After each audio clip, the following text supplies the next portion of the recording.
Greetings and welcome. You've just tuned in for the newest episode of the Rice Crypto Show. And today we have the return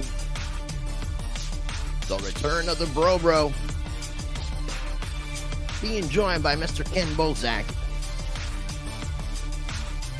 He is now back from his magical disappearing act. And I'm glad to see him back aboard the crypto train. Take an opportunity to smash that like button. Share this out. Streaming on my YouTube channel, Rice Crypto YouTube, over on Rumble, and on X at Rice TVX.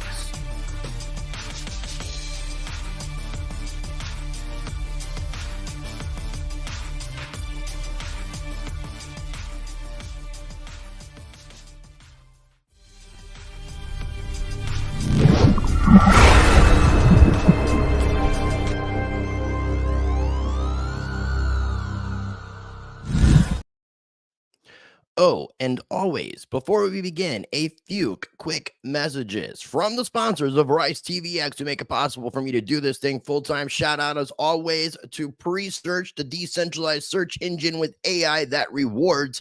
And shout out to Monarch Wallet, a cryptocurrency wallet that you possess, own, and control your private key. You can always find information for both Presearch and Monarch in every video description.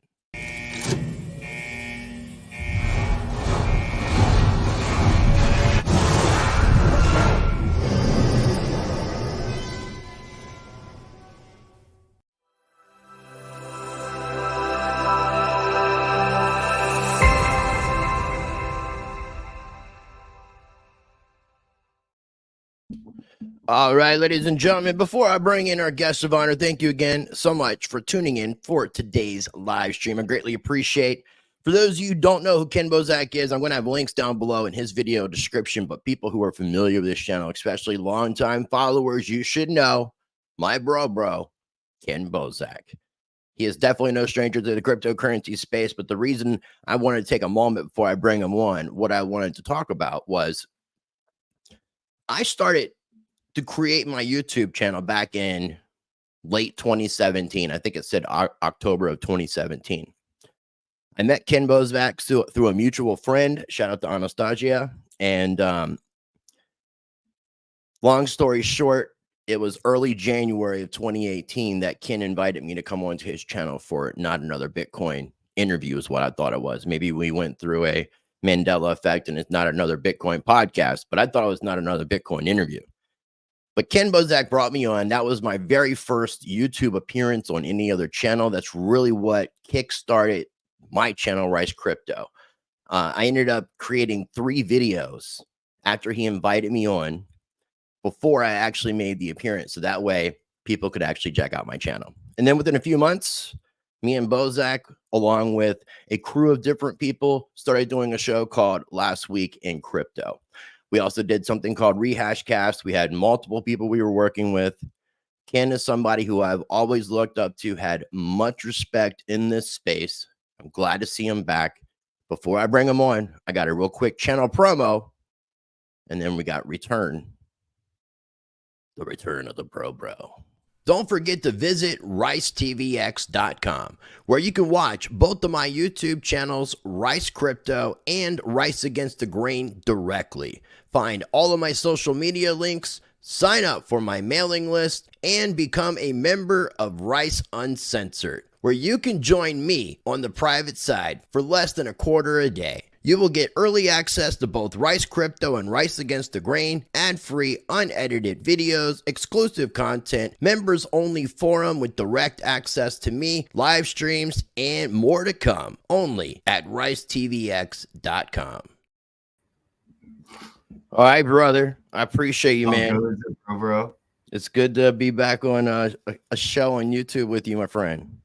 Yeah, it's good to hear your voice and be able to actually conversate, not just like watching you from afar on YouTube. Well, it's good that you're not a stranger, and it's good that you've gotten you found your way back from that disappearing act. I don't know, was it like a wild game of Jumanji or something that you're playing?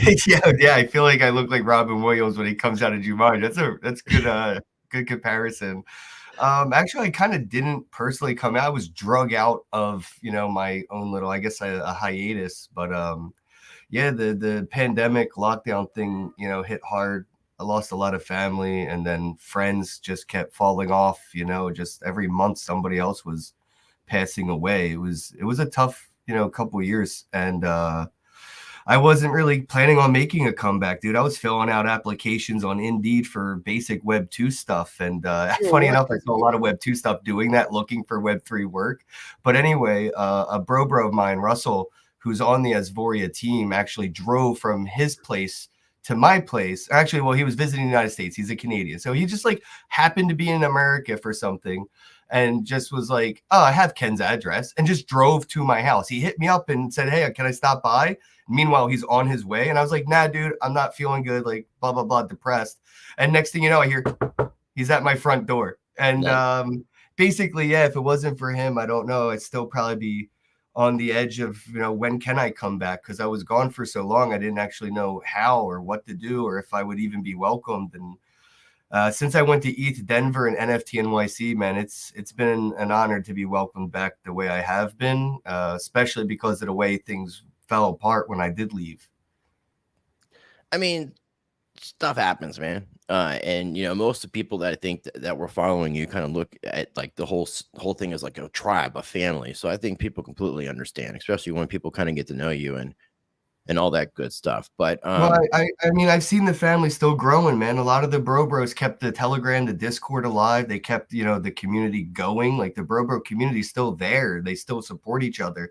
I just showed back up and they're like, oh, Kenn's back. And I'm just like, yo, you guys are still building. And there's so many that didn't just build, but they had to rebuild because they had their own problems. And it's like motivating me. I'm like, wow, like, all right, so like a couple people in my community had like really problem and they started over and they're better than they were before when things went wrong, even though they were doing good then. And I'm like, wow, like, okay, this is inspirational. Like to see, my community just like growing and still helping each other. Even when I kind of stepped away from the wheel, it didn't go to, scams and profanities and obscenities. It was still pretty pure, dude. It was awesome.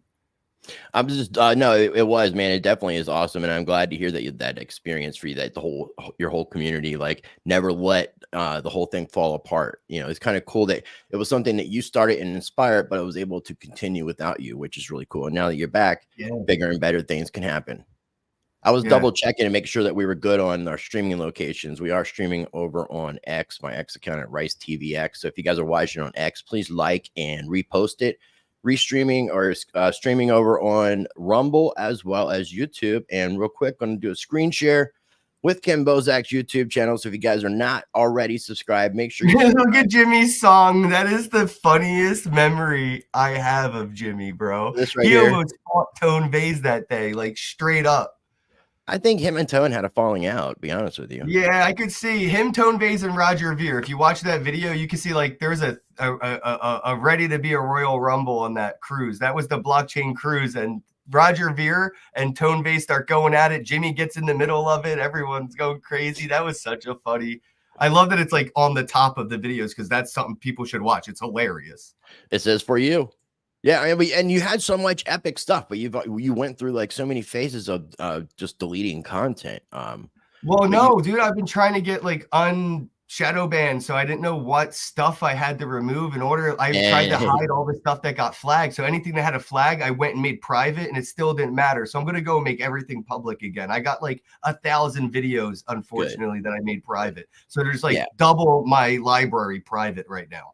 The YouTube thing is, man, like when I split I had the three shows on my channel, and what ended up happening was the Stranger Than Fiction, the non-crypto stuff was the stuff getting me a lot of issues. So after a few years of dealing with that, I ended up separating the content on YouTube and started the second channel, which is Rice Against the Grain, for the non-crypto economic content. And it didn't matter. I just think it might be your IP. I just think that it being, well, I may have messed up because when we were doing our show early on my channel, we would smoke and curse, and it was kind of like a free-for-all, and we weren't thinking too much about like monetization or breaking future TOS because we were within TOS smoking and cursing. But now YouTube and everything has changed their TOS, and they're going back and basically backlog banning all content that used to be okay, but now it's not. So is smoking a bad thing, you think? I think YouTube shadow bans it. Yeah, if they catch you smoking on the live streams or like videos and stuff, they force suppress the content, because I'm pretty big in the cannabis scene, and I don't even get notifications from the content creators I follow that make cannabis content. Some of their videos don't even show up in their like list. You actually have to get the link, or you can't find it. That's crazy. I wonder if it would like identify like what you're smoking to be a problem. Like, is people smoking? Yeah, a lot of the smart ones always say tobacco, like multiple times. Okay. Yeah. Well, I mean, I like to smoke tobacco on my pipe, just like any old. Yeah, this is an e-cigarette, you know? Like, yeah, exactly. YouTube. Yeah. We're literally talking to a deity right now, like the algorithm god. The YouTube overlord. Yeah, we're praying to a deity right now by trying to like have the algorithm listen to us. I have always been good, but I told Ken, because Ken's like, you're gonna smoke, and I was like, I'm not gonna be smoking out of the tobacco bong. I'm gonna be smoking out of the tobacco pipe. So that way it's a little bit more. I vape now. I don't smoke anymore, man. I'm 35 now. That caught up with me quick, dude. If I smoke the next day, I can't breathe. Things don't taste right. It's caught up, dude. I used to smoke and never feel anything ever. Yeah, but are you like dabbing with like? Are you dabbing with a rig? Yeah, I dab with the rig, and then I have the e-cig and the vape pen. See, the dabbing with a rig is harsher for me. It's harsher on my lungs. I do low temp. I wait like a minute and a half, a minute for it to cool down. It's about 300 degrees. Okay.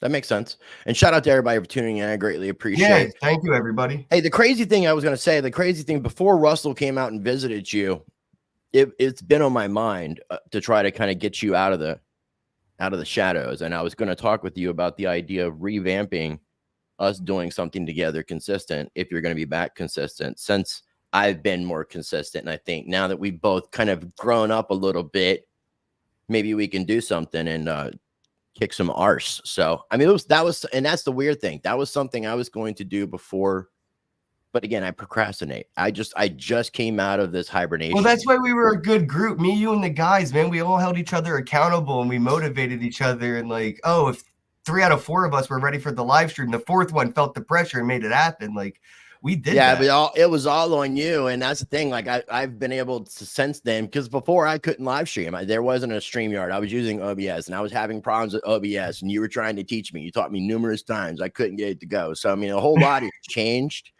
And I think it would be a good thing. Whether or not we get other people involved, whether we just do it like once a week, once every couple weeks, whatever our schedule permits. But I think we should talk about the idea of getting the band back together in some capacity.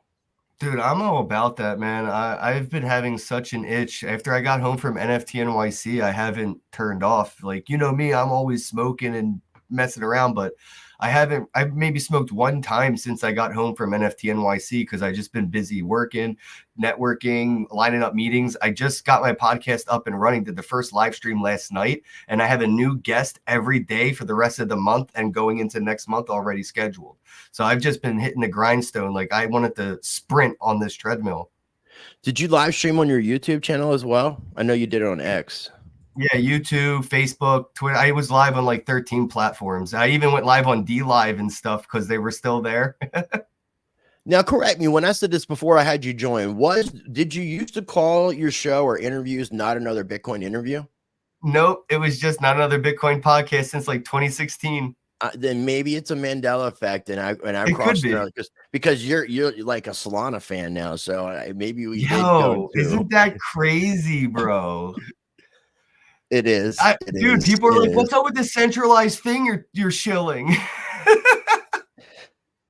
And you said you could try to compare it to Ethereum having like Ethereum's had issues with high fees, but not with halting the network, not pausing and stopping the blockchain. No, because they don't do anything until the network breaks, bro. Just look back into like the CryptoKitties days or the ETH DAO days, bro. I mean, they didn't do any updates until it was too late. That's Ethereum. We'll fix it when it breaks. Solana is like, hey, we're gonna fix this before it breaks. That's the difference. So I'm trying to look at things a little bit differently. I'm not trying to be so maximalist with the idea that you need to be involved with crypto for freedom. So I'm going to respect other people's choices, and I do Well, it's want to saying accumulate you more would use Bitcoin. HTML or HTT or I mean, I C own plus or XRP as Java. much as I hate XRP, so I just need to get off this bandwagon of being such a old man. Get off my lawn, Solana. Yeah. That's how Because I mean, I kind of had that in me too, but since I wasn't in the space for over a year, I kind of, when I looked at what Asoria was doing and Solana and everything, like, I was like, wait, the last time I looked at Solana, it was $4. Like, where is this price coming from? Where's all the use case? And then I saw the meme tokens and the ease of use, the on-ramp ability. I was like, oh, like the now, community is when throwing this out. Like, Ethereum is the enterprise alliance. It's all corpo money. But Solana is all community money. It's all meme money. no. The Solana is very, very VC, bro. Very, very Oh, I VC. know, like at the back end, yes, but I'm saying where all this money's coming from, bro. You can see the meme coins. It's community. And it really used to be ICOs. That's what got Ethereum where it's at, and that was corporate money. That's what I'm saying. The difference. That's all. I get it. I thought with the FTX downfall and the association with Sam Bankman-Fried and stuff that we were going to see like Solana just completely like turn into like a Tron. And the fact that they didn't is also encouraging, isn't it? Though, like it shows something. It shows something. But again, they do have funding, so they do have money to work with for marketing. You know, as opposed to like some of these grassroots cryptocurrencies that were fair launched. They don't have VC money. They can't go out and advertise, that kind of thing. But so while we're talking about Solana, I want to get you for a moment, like, instead of spending a lot of time with this, because I do want to talk with you and Russell about the idea of maybe doing some promotion of the project. But what is your 5-minute elevator pitch as to what this Asoria.io, I don't know, is it Asoria or Asoria? Asoria. No, it's Asoria, ASV, Asoria. I figured it was ass because I know how much that's one of your favorite things. Man, yeah, ass, titties, and feet. You know me. But yeah, no, it's not a pornographic metaverse. Kind of. We do have a porno metaverse video game in the works. So okay, yes, it was a complete joke. Okay, I didn't know we were going to act that you were actually going to answer it that way. If you scroll down a little bit, you'll see one of the partners that we have is Porno Poly, and it's like a Monopoly-esque video game. I think it's in the video if you play the video. But yeah, man, is his last name P? No, my Porno Poly Pete. That'd be Asoria though, like the 5-minute elevator pitch, you know, less than that even it's what GoDaddy is for Web 2. This is GoDaddy for Web 3. You know how you can make your website, you can put in your payment processing, you can put in your goods and services, you can put in like a chat bot for frequently asked questions, engagement with customers, all that two-dimensional Web 2 stuff. We're making it spatial, more of an experience like Web 3's metaverse style feel, where you don't just scroll up and down, you're going to stroll in and out, left and right.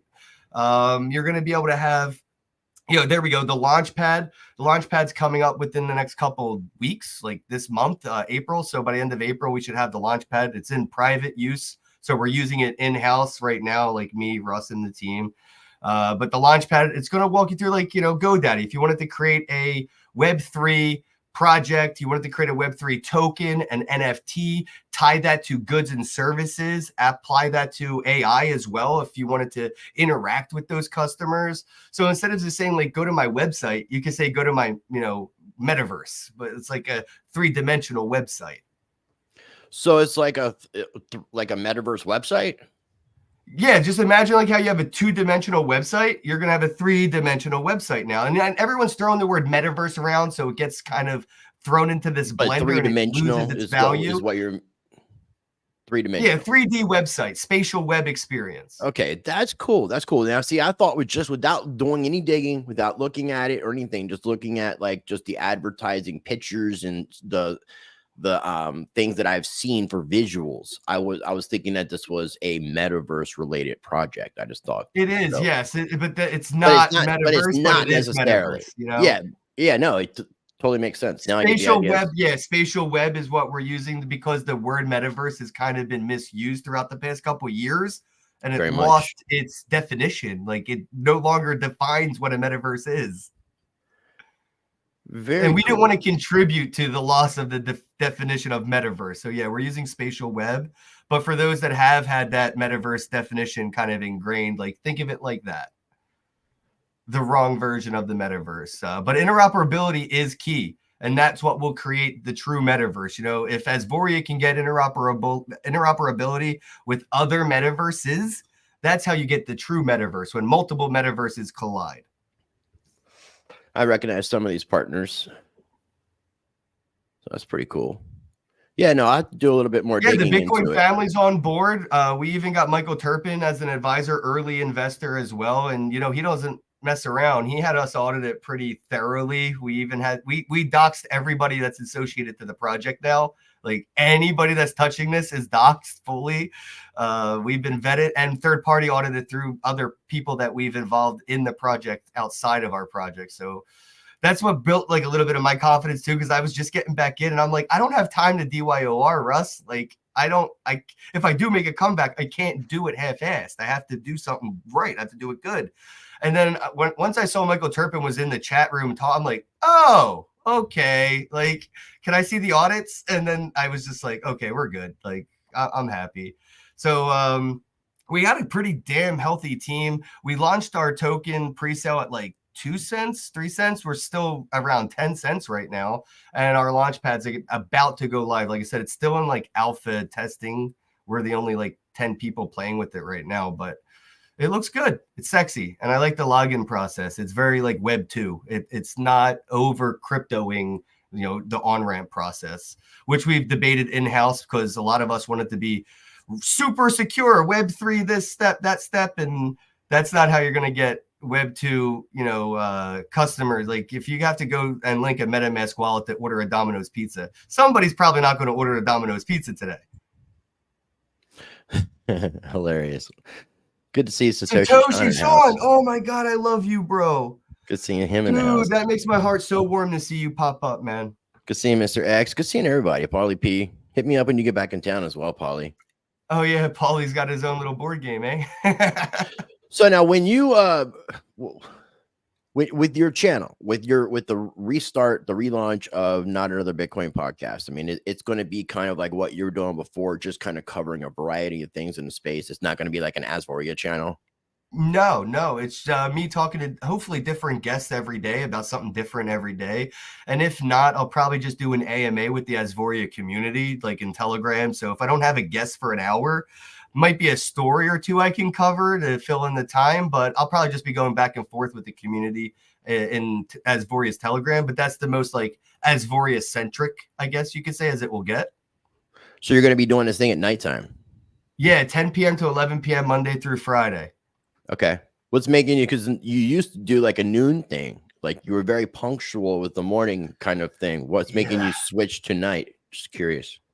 A lot of the Asoria peoples are in the EU, so it really doesn't matter much with the time. And Miggy's my co-host on this run, and he works a day job with his family. He like owns a company with the cakes and stuff that he does. So he has like a real big boy job outside of crypto. So his nights are more available than his days. So I figured if we did it at night, it wouldn't be any issues getting us together and it can be consistent. So I picked it pretty much for that reason. He'll be done work and we won't have any, like, it's not like me and Miggy are going out to the club or partying. So we're home on the weekdays at night. No, that's cool though. So you guys are going to stay consistent with 10 o'clock p.m. Eastern time? Every night for the next 4 weeks, I have a guest scheduled on Calendly. So that might be, I'm saying that might be, I don't know, like it might be weird with some guests because of the time. Only one of them said something about the time zone, but that was because they had a sleeping child. So I don't know if it's like too late past people's bedtime, because it's not like midnight vibes. You know what I mean? Like after 11, you can just turn off your computer and get in bed. True. Now I did see you made an appearance on Crypto Blast channel. Me and him have been doing a lot of work together. I was holding off. I told him I wanted my first appearance to be on your show. I know that, and it was on my end that it didn't happen that way. I mean, me and you have been talking for a minute, and we had to reschedule this. We've always had a conflict of calendar. It's like been our biggest like friend conflict. Like we don't argue as much as our calendars argue. I've had so much shit going on, and I'm just getting out of this kind of mental break that I've been taking, is hibernation, to kind of get recharged, because I've been dealing with the shadow banning. Got to be just too much, dude. It was like, it didn't Dude, matter how do you who think I I was feel? I'm interviewing. double verified on Twitter, and if I post anything, it still says that we put a warning on this. It will not be displayed. If you follow me on Twitter, you have to turn on not safe for work content, 18 plus stuff, and all I'm posting is like this stuff. It's just because we smoked weed, man. Like, Is it because of what you used to post though? And no, how that was long?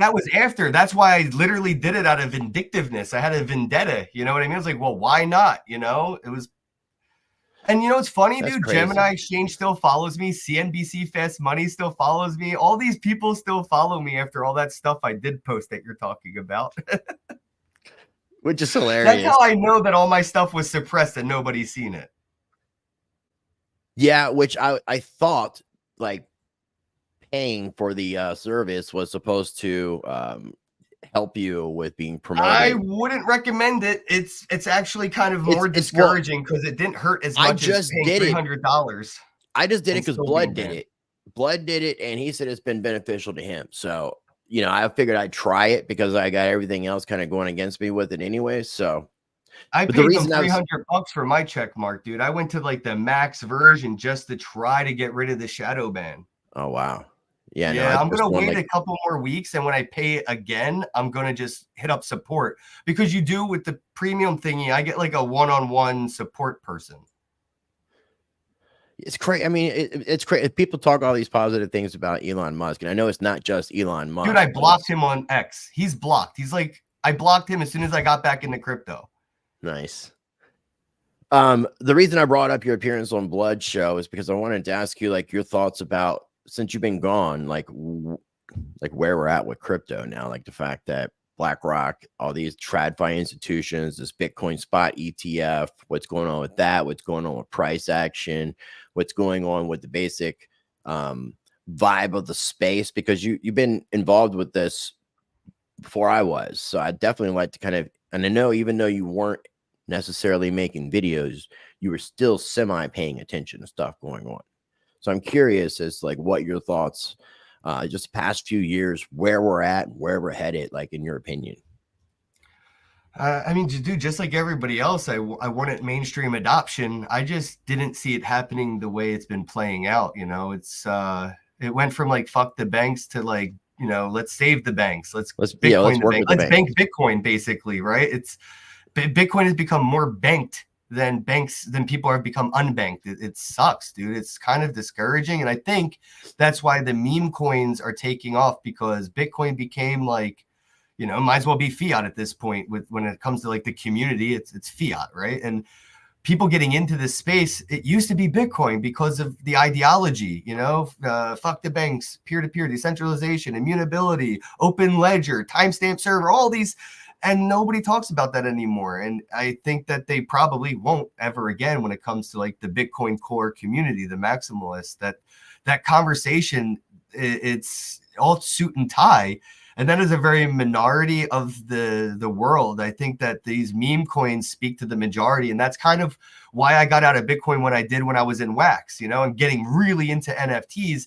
I got all out of Bitcoin and into Wax at like 3 cents. It went over $1 and I cashed out. I was just like, whoa, I didn't see that happening, but I definitely saw these other tokens going to get more people on planet Earth to join their community. And that's what Bitcoin's a community. But unfortunately, they're building out that community to have velvet ropes that a lot of people on planet Earth just can't seem to finesse their way past. So now it's just become this, you know, free-for-all meme frenzy, you know, and I'm here for it. I support making money obsolete through ideology. The more meme coins we have, the less power the idea of money has, the less value currency has in history when we look back, because we made a joke out of money. We're literally laughing at the idea of taking currency, governmentizing it, and turning it into money.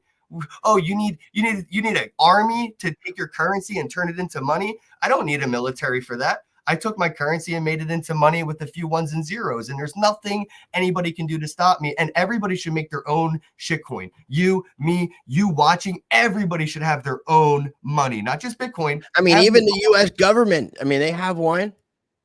Dude, yes, be your own Satoshi. Do what Satoshi did. Satoshi had a cookie cutter proof of concept recipe. Everybody should be cooking on the blockchain. Well, speaking of that, man, what do you think about have you even looked into the idea of ordinals, these I have NFTs had a on Bitcoin? rundown last night with somebody, and I'm excited about that. You know me, I always said Bitcoin can do anything your altcoin can do if Core decides to do it.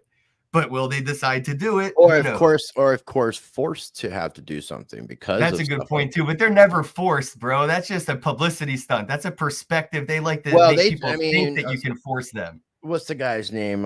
Luke That's Dash how you say Jr. that's how you say Bitcoin's decentralized because you can force the developers. Okay, bro, let me No, it's watch not that play out. decentralized. Now, hey, so you brought up Roger's name, Roger Ver. I bought this book. I just got it yesterday. It's his book.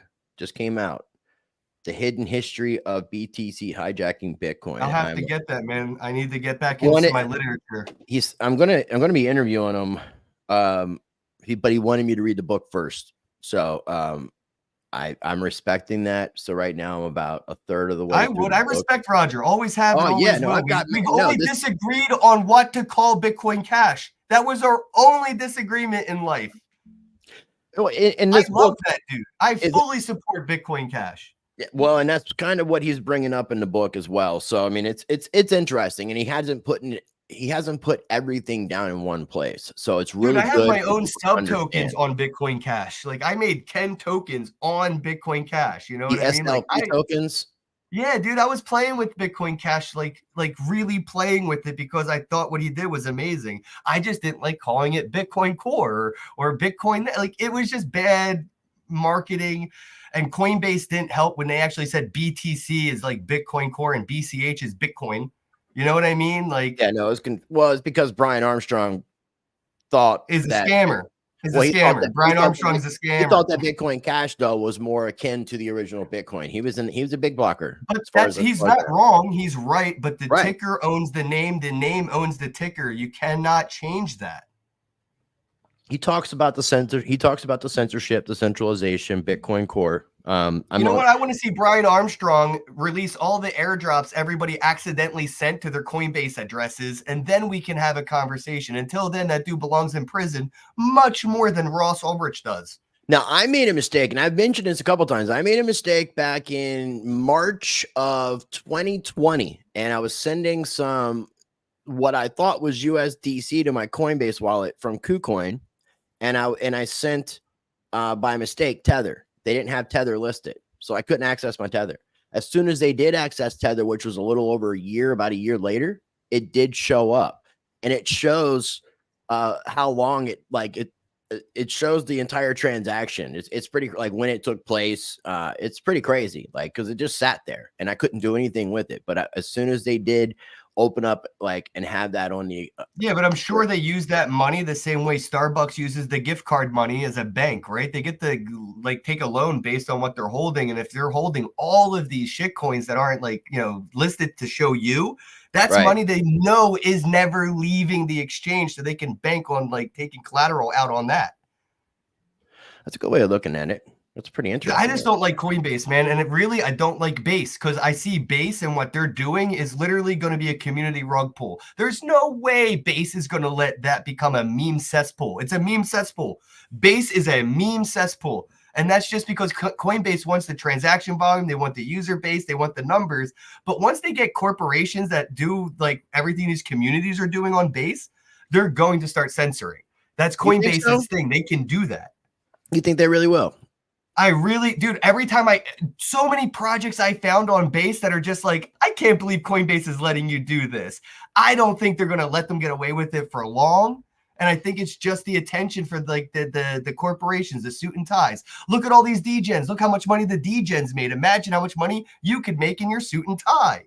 Like that's what they're going to do at Base. I'm calling it here and now. Wait a year from now, and all these communities will be like, I can't believe Coinbase did this to us. I mean, I'm going to definitely pay attention to see what happens. I mean, it would be interesting. It would just be it would be very hypocritical because it's technically supposed to be permissionless. People are supposed to be able to use the platform for whatever. We can create meme coins on the XRPL if we wanted to. And there's nothing that really XRP or Ripple can do Yeah. technically. Dude, I'm big on ordinals already, and like I said, I just got a deep dive on it last night. I was at NFT NYC, and you want to hear something funny? Yeah.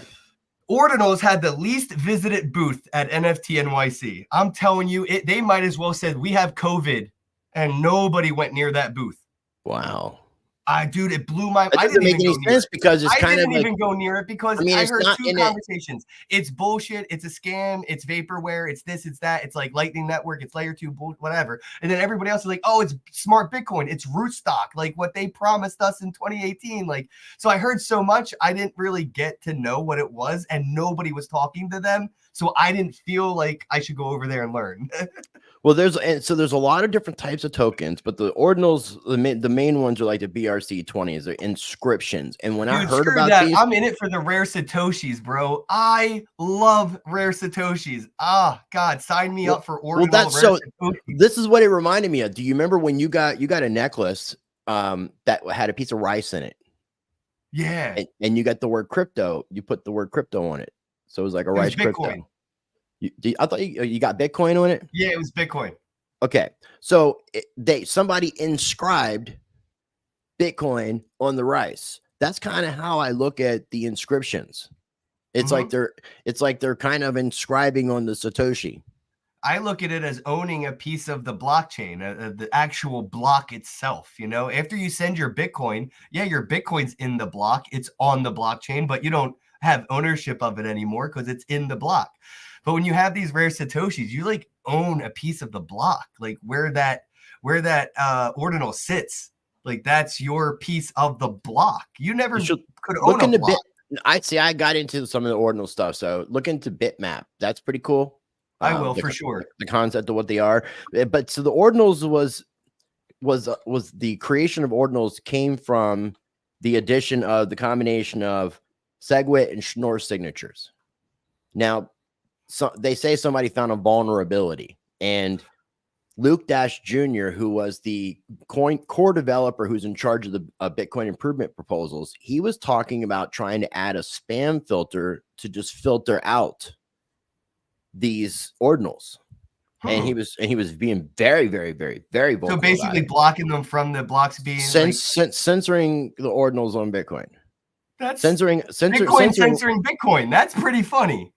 Yeah, well, I mean, it ended up not working out because it does sound pretty funny, and the guy wasn't obviously getting the support. But when the ordinals first started coming out and started getting hype about a year ago or so, it was around the same time as the last Bitcoin conference. I had done an interview with this guy on Twitter named Mike in Space, and he's part of something called Stamps.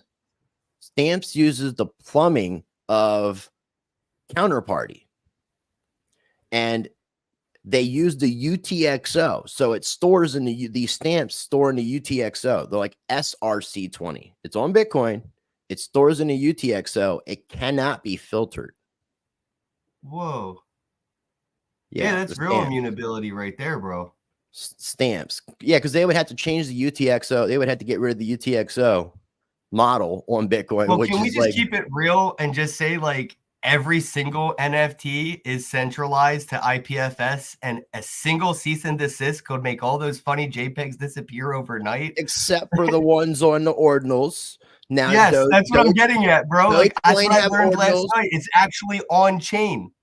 Dogecoin have ordinals too. Let me see here. If I go to the ordinals. Dude, when I mean, because I'm big on like keeping it real. So when I talked about like my wax NFTs and all the NFT things that I've done, I always said like, yo, if I go to Pinata Cloud right now and I delete these hashes, and you stop looking at the image, like if they stop getting calls, those images disappear forever. So here, and that's any project that's using NFTs right now, like Ethereum, Solana, any blockchain, Wax. All that IPFS shit is centralized and it can be censored. Right, the IPFS stuff, but not what is being done. Yeah, but not with this, not with ordinals, because you can't really censor the blockchain the way you can censor IPFS. BSV, they had the on-chain NFTs, and I think that a lot of BSV developers started doing this ordinals thing, and I think it was a way to push core to have to scale Bitcoin. I'm with that. It's an interesting way. So if the ordinalswallet.com, you can actually use Bitcoin ordinals, Doge ordinals, and I'm not even sure they have something called bells. I mean, yeah, I'm sure this is why they want to block these transactions, because they're technically garbage in the space. You know what I mean? It's like, I can see why the miners don't want to pay, like, don't want their resources to be used for garbage management. I don't think the miners have a problem with it, dude, because the transaction volume, the transaction fees, which they're getting. Oh, they are. I thought it was like the barest minimum when I heard about it. So you do pay for the mine. Okay. Yeah. So, I thought somehow the miners was like using unused space, so it didn't cost anything to fill it. It's core, and it comes down to scaling. Yeah, I still have more research to do, obviously, but in my head, I thought the way it was explained, I thought it was each block has that like space that's not utilized, and you can like squeeze stuff in it without having to pay to have it actually like processed by the miners.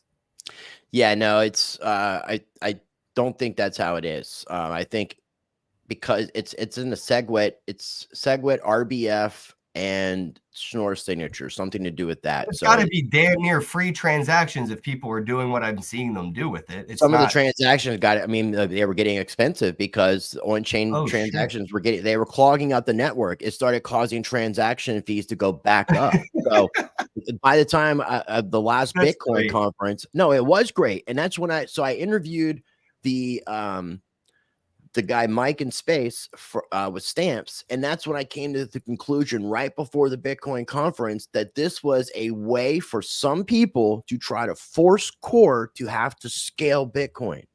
I'm with that. I'll do it. I'll contribute to it, because that's why I said about Ethereum versus Solana earlier.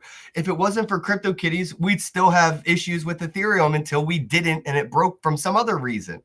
The Solana devs are just saying, they're looking ahead and saying, we need to fix this before it's a problem. We should, I still have my CryptoKitties, and I really want them to moon so I can sell them and be like crypto. I got offers for like 6 figures for some of my cats, and I couldn't let them go. I hate money. You know me, bro. I've never been in this for the money. So unless I need to buy a kidney, it's like really hard for me to let go of a JPEG. Like I don't know what it is about me. It's not good for my like life. Like it can't be a good like defense mechanism for surviving as a human, but I much rather hold on to my JPEG than cash or money. Just screenshot it so you can pretend like it, and then you can have like an Alcoholics Anonymous version of the NFT. It's not really an NFT. Is there an NFTs Anonymous like for diamond hands like me? Can we just get like a group You can have a wallet. You can have a wallet full of all your screenshot JPEGs. And you know what? That would be cool if that wallet would keep track of what those would be worth if you still had them. I got an airdrop with my ordinals for something I was holding as being an early holder, and this thing went up to 0.05 Bitcoin, and now it's like at 0.08. I had no clue this thing was going to go up as high as it went, but it was airdropped. I had initially was just messing around and playing around with ordinals and put in 0.0054 Bitcoin, which is around $250 at the time. And I pulled out 0.05. So I was able to 10x my money since summertime just with $250 with 0.0054 Bitcoin, because some of these prices have just gotten crazy. Some of these things are insane. That is insane. Genuinely. I didn't know that, and I'm definitely going to have to do a little bit me more neither. work. Actually, that's where my brain was for a second, reading the IM4IM. I didn't know that they got hit by the SEC, but a lot of people have, and a lot of people will. And even the you didn't know they got hit by the SEC? Will have their day. You didn't know they got hit by the SEC? It was probably, it might have been when you disappeared, but it was about 2 years ago, I think. I don't know. 2022 till now is pretty much where I haven't seen anything at all. Like right after that last shitcoin conference, I didn't even go to 2023 because I was too depressed to get out of my house. And you didn't even go to that conference. Well, I was in I was in a oddly unhealthy and slightly toxic relationship. So like while all that depressing stuff was happening, I got into a relationship with somebody who was falling apart health-wise, and it was just a lot. And that was like I was in the hospital with, the girl I was in a relationship with, like every week we were in the hospital for something. And it was just a big fear of mine. She had a seizure when I was doing a live stream with somebody in the background. So like, Oh, wow. I just had too much paranoia and anxiety about her having a seizure at the conference, and I couldn't get over it. It was like crippling anxiety. Well, everybody did a good job of covering for you. You said you missed me when you went out to ETH Denver and NFT NYC, and now you can like just think about how my 2 years was without you, especially when I was in Miami several times. And Oh, that's gotta suck. I'm sorry. I shouldn't have done that to you. Damn, you're right. I didn't think of it from your point of view. it's all good. You did it to Kevin too. Kev, I reached out to. I have to keep up with that guy. That dude. He's like. I got to just go to Canada and stay with him. Like I owe him a slumber party. He's good people, man. Kevin's good people. And like I said, I owe him a slumber party. I haven't seen him. He's got a lot of respect and love for you, man. Together. Got a lot of respect and love for you. Always have and always will, man. My Canucks. I might be going up to Canada in a little bit for the Stampede in Calgary. Is that a wrestling event? No, it's like half of the country turns into a festival. It's nice. Kind of insane. Isn't the Futurist coming up, or did it already happen? That's a good question. I've only been back in for like 2 months, so I actually haven't really checked. I'm about to fill up my calendar with flights and stuff, so I'll be able to, just get there. I'm booking my flights as soon as possible, just so I have to keep going and moving. I don't want to, I didn't book my flight yet and come up with an excuse. I don't want to let that little voice in the back of my head win. So once I book the flight, I got to be there.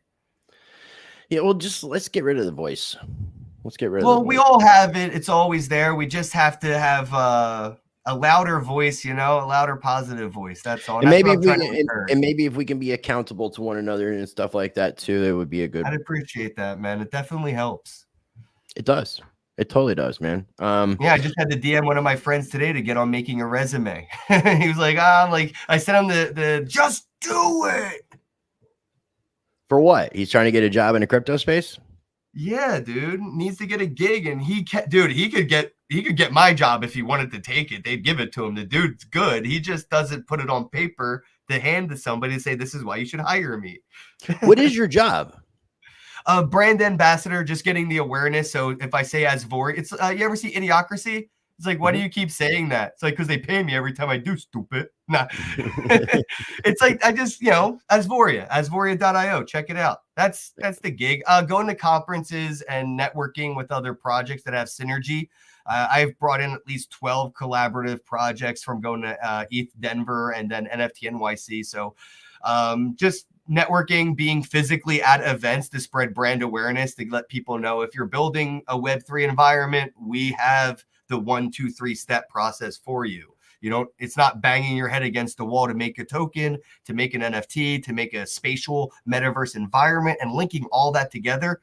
We can take care of all the headaches now. It's been streamlined. That's cool, man. That's cool. I definitely look forward to learning more about the project, and definitely glad that you're back, man. Glad you're going to be streaming Monday through Friday, 10 o'clock p.m. Eastern time over on your YouTube channel. So let me go ahead and get that pulled back up on screen. And again, I have your YouTube and your Twitter down below in the video description. I would have had your website, but I can talk about that a little bit because I think it's hilarious. Whoever stole my website. Bozak's website. Kenn decided not to renew his domain, and somebody else took advantage of his name and created this beautiful website. But it's Kenn Bosak trolling us is what it is. How good would that would be pretty meta, and I'd be proud of myself from a third person point of view. But I'm just proud of whoever stole my domain and actually built a website on it. Like just respect, dude. You stole my stuff. Like that's look here. It says something about Semua Hawk Dilling Dungy Ole Kenn Bosak. Oh, don't translate that. Maybe they're cursing me out. I don't even know what language it's in, though. So I don't know how to translate it. I guess maybe it's an orc from Lord of the Rings. I'm not going to do it on screen so everybody can see it. I have no clue what it would say, but I just want to say respect to whoever stole my domain. That's a me move. So you basically did to me what I would do to me. And that makes the Beatles song, You and I, we are each other, we are all one together. Like that is, I'm living in a simulation. Let me see, man. This is like, I think it's Asian, but I can't quite tell. And maybe somebody in the chat can decrypt it. But if you actually know the person, or if you are the person who bought my it has domain, something. It has something to do with the copyright with your. It's Indonesian copyright. Did they copyright my name? Well, it's saying that it's.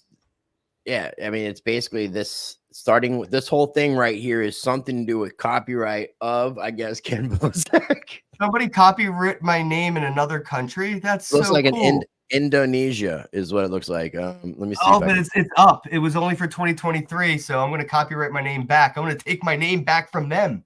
Let's get this pulled up here. This is from the Translate Google. Why is it going so slow? Okay, so Hawk is a copyright. That Hawk, whatever that we saw, that word.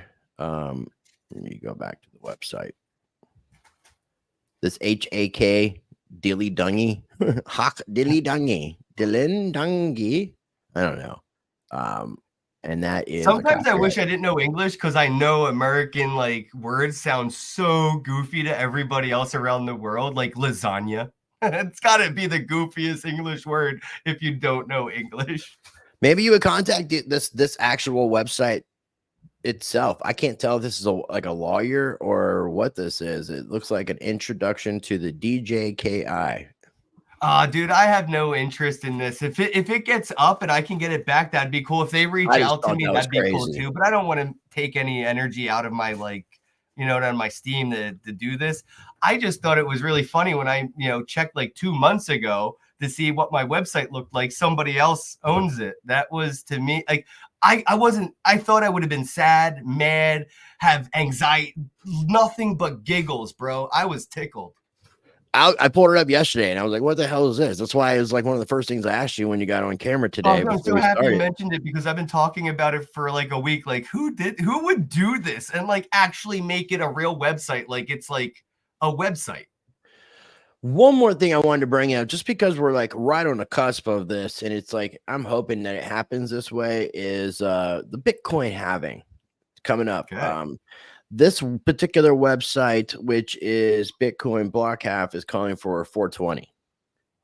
Okay, I'm not sure what this translates to Eastern time, but the NiceHash website for the countdown has, now it's moved to April 20th. So it's right over April. So it's right over. That's cool. Let's see what crypto.com says, because this is what I was curious. So crypto.com is still sticking with the 19th at 6:30 p.m. Eastern time.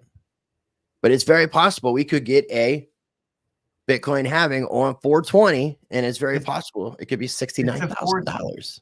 It's the 420 we've been waiting for. Wouldn't that be great?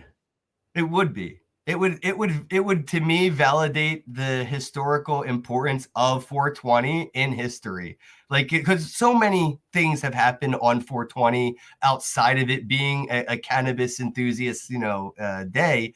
Right. It's just a very impactful day in history when you look back. So look, it just switched. It just swithed on because obviously the block times.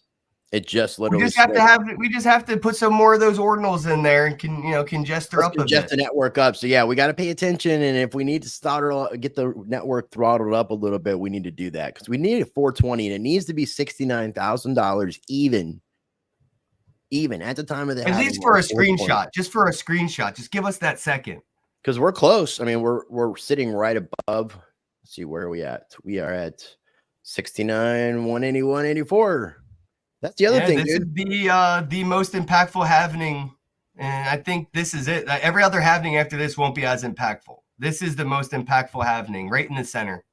The fact that we've hit an all-time high before a halving, dude, is insane. There's no question that people cannot say between the ETFs, the halving, and us having this all-time high before the halving, is that this time is 100% different without doubt. Yep. But so it being 100% different, though, also implies that it will be different after the halving. I do have a feeling we'll see the opposite after this halving. We're going to see a decent correction. That's my fear. I feel like when I look at all this happening for Bitcoin, everything is going too well. I don't know if it's like trauma that I'm projecting onto Bitcoin, but it feels like I'm looking over a cliff and it's just giving me that like vertigo. I'm afraid of heights. Like it's me because like the miners can afford to have a correction at this point. You know what I mean, dude? Usually, yeah, I know, but with this supply, like, hey, if you want the miners to be able to mine Bitcoin, we need Bitcoin to go up. That means it's not.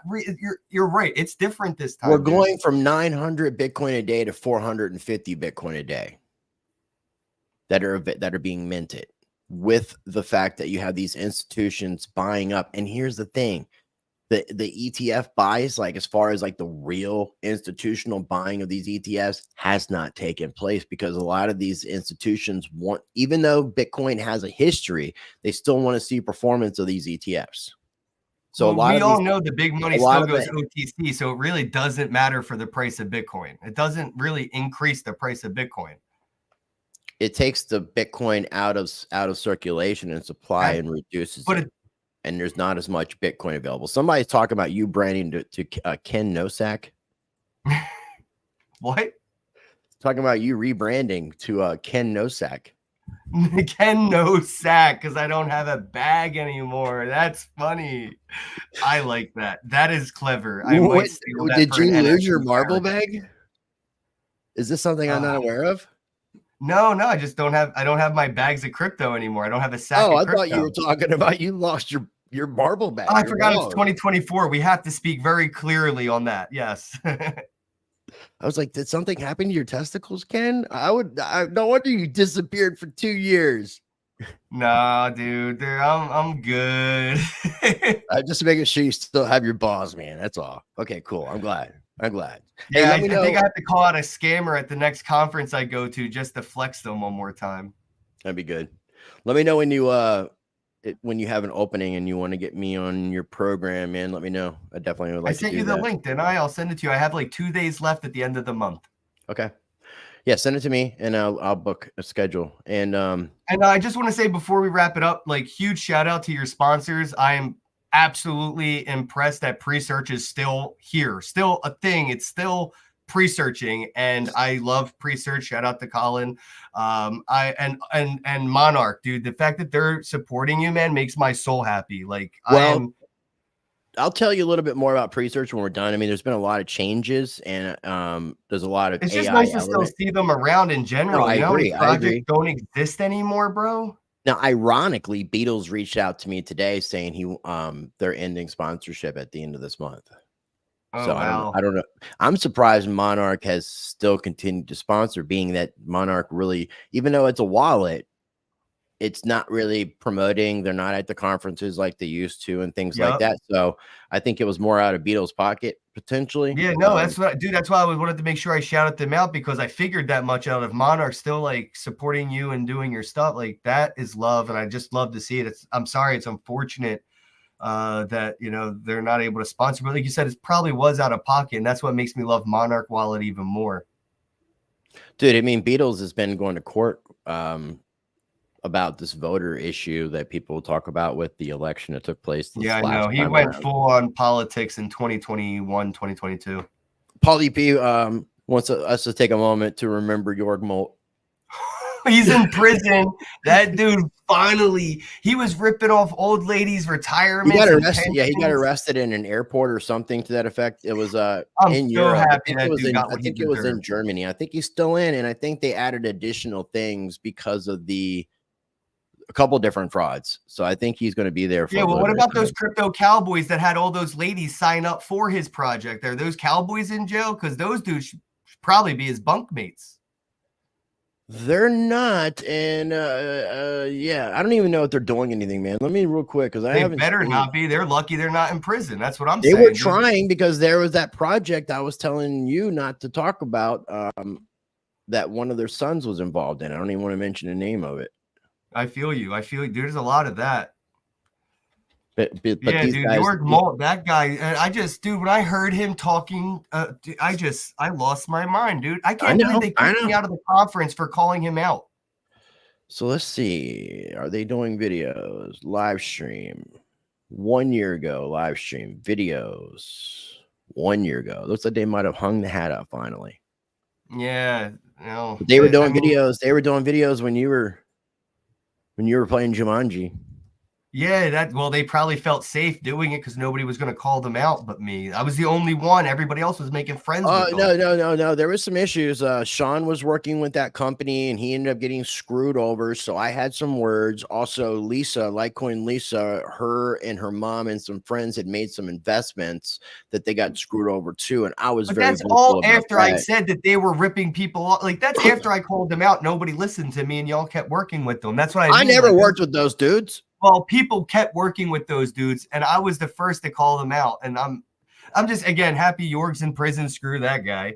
And I heard that guy from Consensus I called out is also in prison, Sean Kurtz. The little big midget? Yeah, that big-ass little midget. That I didn't know. I heard he's in prison for, like, domestic abuse or something. Like, he did assault or something. Like, people reach out to me, and they let me know what's happening with those people. Like, it's weird, but I get some like private eye info randomly all the time on those two people. Oh, that's screwy. Hold on a second here. Let me get this pulled up on screen. German crypto con man receives only 39 months prison time, no restitution payments. What? Look at that. Yeah, he looks happy. Look at him. He ain't mad. Because he gets to keep all that Bitcoin. What? He embezzled. I'll go to prison for 36 months for $1 billion. 80 or Bitcoin 1.4 million in pounds. So like 3 million. According to Molt, 60% went into. Okay, never mind. I'm not going to read all this crap, but it had to do with I think a Bitcoin Ponzi, like a mining Ponzi scheme, and I think something to do with the education thing. Yeah, the Satoshi School of Learning and stuff. It was like Zoolander for crypto. It's hilarious. Zoolander for crypto. How are they supposed to do it? It's good to hear little big midget got arrested though. Yeah, well, he assaulted somebody. Last I heard, that was like 6 months ago. Somebody reached out and sent me their local news like printout, like he was in the news. Apparently, he had a mental break and just went crazy. Like, yeah, that day you called him out. Interesting. Man. I didn't really catch any like scammers at like ETH Denver or NFT NYC, but I saw. Would you know him if you saw one? Huh? Would you know a scammer today if you saw one? Well, I mean, not from the past 2 years, but somebody who did something nefarious 2016 to 2021, I would know them. Right. Yeah, nobody, but actually feel like I saw people I might have to call out next year. My theory on NFT NYC is 99.9% of every single sponsor and booth was only a company because they got approved to be a sponsor or to be a booth. Like they submitted to NFT NYC to be a booth, they got approved, and then they created a company. It was the weirdest, eerie feeling I ever had at a conference. Every single booth was only a day old. There was only one project at NFT NYC that had any legitimacy or legacy, and that was Mintable. And that was it. One company, Mintable. Every other booth was only like a year old or 6 months old or a week old. Meanwhile, you said the Ordinals booth was like a plague. Nobody wanted to be around it. Nobody. And if I knew what I know now, I would have probably been hanging out with them learning more. You know what I mean? Hey, what about our buddy Alex Mashinsky? We didn't see that. Dude, rest in peace. That dude might as well be dead. Like Celsius, man. Like I had faith in that. I did because I had faith in him because and he seemed like a good dude. It was too much of a good dude vibe, like his 90% female employees and like it's all now that it's like exposed, it looks like, oh yeah, I can see that it was all a facade. But at the time, like you're right, just looked like a good guy. Well, but for the most part, he genuinely was. Like I had really cool conversations with the guy. Like he was anybody that can raise $1 billion while saying fuck the banks has my vote. But he was very much available to talk to people. Like he didn't he would walk around and communicate with different people in conferences. That's how I got to know him, was seeing him all the time. Oh, dude, he was always approachable. He surprised me. There was a guy from Squid Grow. I don't know if you're familiar with Squid Grow, but he had like 6 Secret Service people with him and you couldn't get near him. And it was like, bro, I've been to so many of these conferences. Like I've never seen Charlie Lee with a security guard. Like this is such a pathetic gimmick. It was just, dude, I'm telling you, it was pathetic. This guy wore a mask, was anonymous and had 6 private like security, looked like they were from Secret Service. They forced people out of the bathroom so this guy could shit alone. Like, it was the most obnoxious publicity stunt gimmick ever. Did you see Randy Hipper while you were out there? Yes, he was there. I got to see Randy and Emilio. Well, I'm talking about she Randy Jr. Oh no, wrong Randy. Yeah, no, wrong Randys. No, I didn't see either of those 2 Randys. She took pictures with some bodyguard looking guys, and I didn't make one was bald headed. Did they look like that? No. Those guys were just like carrying some influencer around. That All Nick dude. All Nick was getting carried by those guys everywhere he went because only poor people walk places, apparently. Nice. Yeah. Yeah. That was another, not a good look, bro.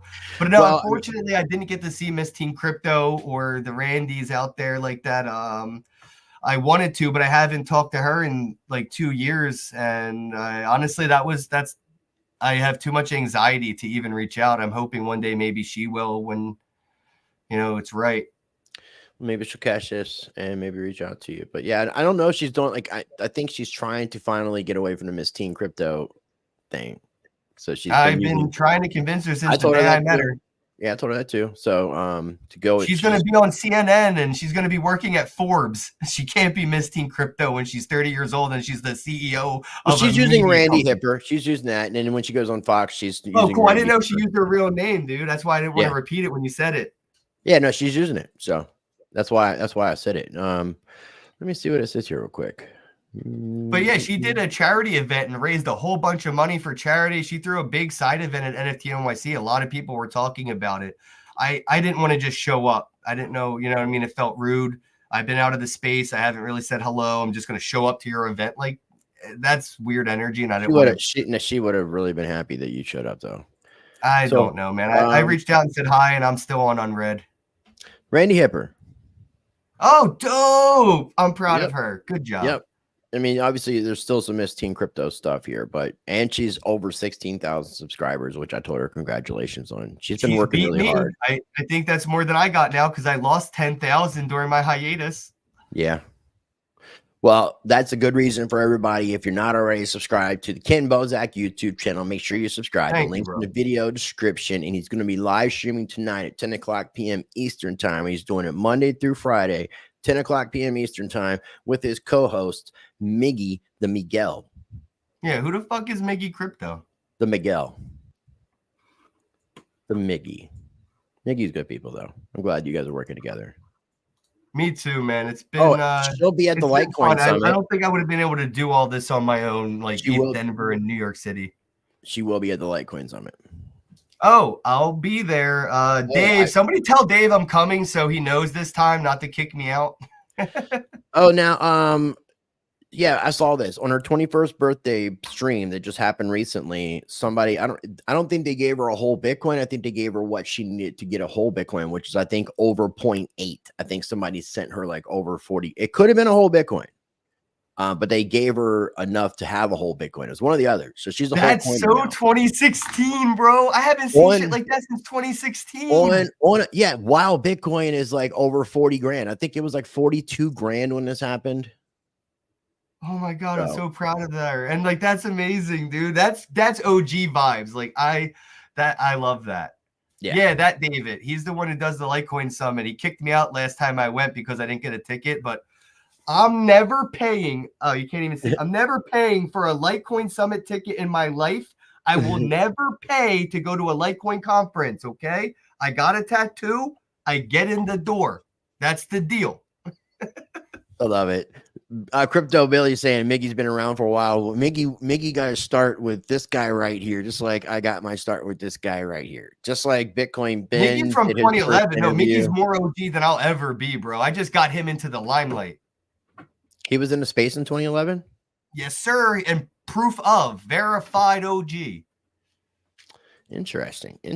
Yeah, dude, very. He knows his shit, man. He just doesn't talk as much as me. I'm like the chatterbox. The tickets are $84, Polly. Be correct, and that's I'm not paying $80, bro. I got a tattoo. But is that not a fair price for a conference? Oh, no, it's not. It should be free, and you know it should be free because I have to pay for the flight, the hotel, and food. And Every conference should be free, bro. You don't make money on tickets anyway. And the reason people don't show up is because it's one more thing they got to pay for. The flight, the Uber from the hotel, are you ready? the Are you Uber ready? from the venue. Free. Are you charge ready? the booths more. Charge the sponsors more. Are you ready?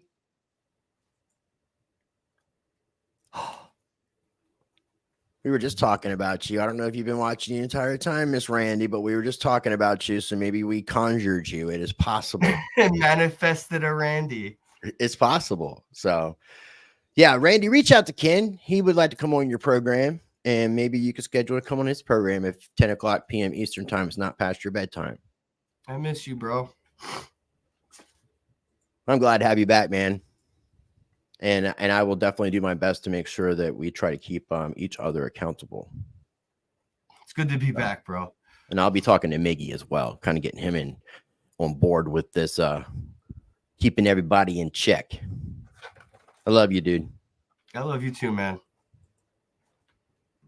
And I appreciate everybody for tuning in. Randy says Ken can reach out. I will. Thank you. Is a reunion. 10 pounds in the house. Is a reunion. I love you guys, man. I appreciate you guys tuning in. Ken, I got your socials linked down below, and I'll put them in the pinned comment. You got any final thoughts? Any last words of wisdom before we wrap this up?